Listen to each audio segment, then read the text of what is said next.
Kishida, and good afternoon to all. It truly is a pleasure to be here in Japan, Tokyo, on my first trip, and into Asia. And as Secretary of State, I think it does underscore the importance of America's relationship with Japan. I'm pleased to have already had two important meetings and productive discussions with Foreign Minister Kishida, one in Bonn, the other in Washington, and I look forward to meeting with Prime Minister Abe later. These discussions have affirmed the friendship between Japan and the United States is strong and enduring and will continue under the Trump administration. We have deep economic ties and will keep working together to sustain and strengthen a relationship that is fair for both of our countries. We will work with Japan on shared regional and global objectives, including strong security cooperation within the U.S.-Japan alliance, affirming a rules-based approach to maritime governance, and deepening American, Japanese, and South Korean trilateral cooperation in the face of North Korea's dangerous and unlawful nuclear and ballistic missile programs. Our long-standing alliance is devoted to peace, prosperity, and freedom in the Asia-Pacific region. While the security environment in this region can be challenging, the United States is committed to strengthening our role, and we welcome an increased Japanese commitment to their roles and responsibilities in our alliance. We affirmed that Article 5 of the 1960 U.S.-Japan Treaty of Mutual Cooperation and Security covers the Senkaku Islands. We oppose any unilateral action that seeks to undermine Japan's administration of the Senkakus. As President Trump and Prime Minister Abe expressed in their February 10th statement, a priority of ours is expanding trilateral cooperation with the Republic of Korea. Trilateral cooperation allows our three nations to coordinate actions on major regional and global problems and more effectively counter the threats posed by North Korea. We intend to continue our coordination in regard to the implementation of UN Security Council Resolutions 2270 and 2231, which imposed robust and comprehensive sanctions on North Korea to inhibit its campaign to develop operational nuclear and missile capabilities.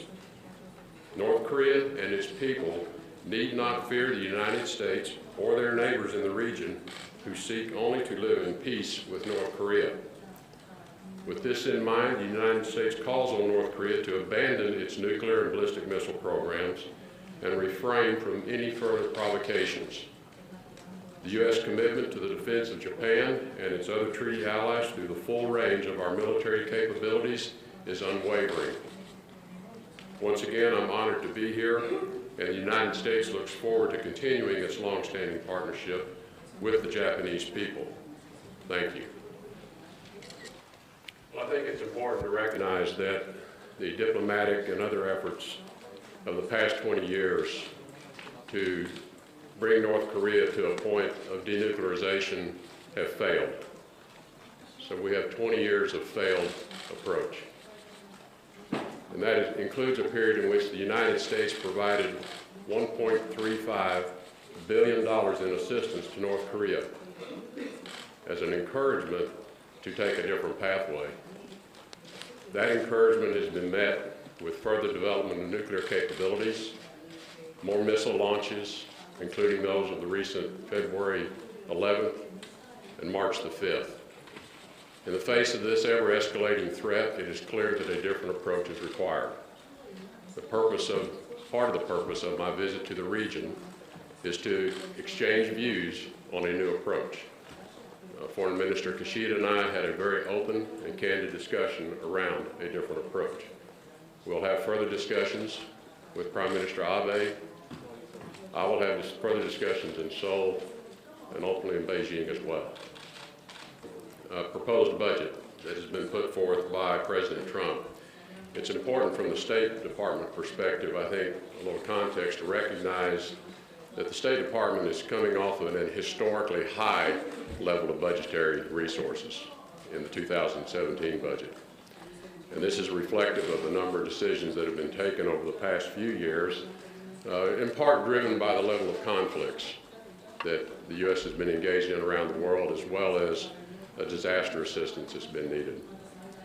I think clearly the level of the level of spending that the State Department has been undertaking in the past, in particular in this past year, is simply not sustainable. So on a go-forward basis, what the President is asking the State Department to do is, I think, reflective of a couple of expectations. One is that as time goes by, there will be fewer military conflicts that the U.S. will be directly engaged in. And second, that as we become more effective in our aid programs, that we will also be attracting resources from other countries, allies, and other sources as well to contribute in our development aid and our disaster assistance. I think as I look at our ability to meet the mission of the State Department, I am quite confident. You know, the men and women in the State Department are there for one reason. They're not there for the glory, they're not there for the money, obviously. They're there because they're extraordinarily dedicated to the mission and dedicated to ensuring America's national security and economic security. We are going to be undertaking a very comprehensive examination of how programs are executed, a very comprehensive examination of how we are structured, and I'm confident that with the input of the men and women of the State Department, we are going to construct a way forward that allows us to be much more effective, much more efficient, and be able to do a lot with fewer dollars. So it's challenging. We understand the challenge. I take the challenge that the President's given us on willingly, and with great expectation that with everyone in the State Department's assistance, we're going to deliver a much better result for the American people in the future. Well, I appreciate how painful dealing with such historic issues are for both sides. And the U.S. maintains its support, though, of the agreement that has been reached between Japan and the ROK to address the issue. We encourage both sides to approach that agreement in earnest and sincere efforts to bring this to a conclusion.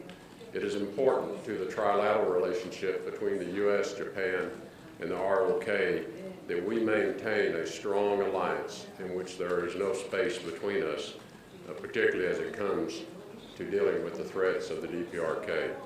So we are supportive, and we are hopeful that the parties can come to a rapid conclusion on the agreement. Well, as to China's support towards encouraging North Korea to give up on its nuclear program, we do believe they have a very important role to play.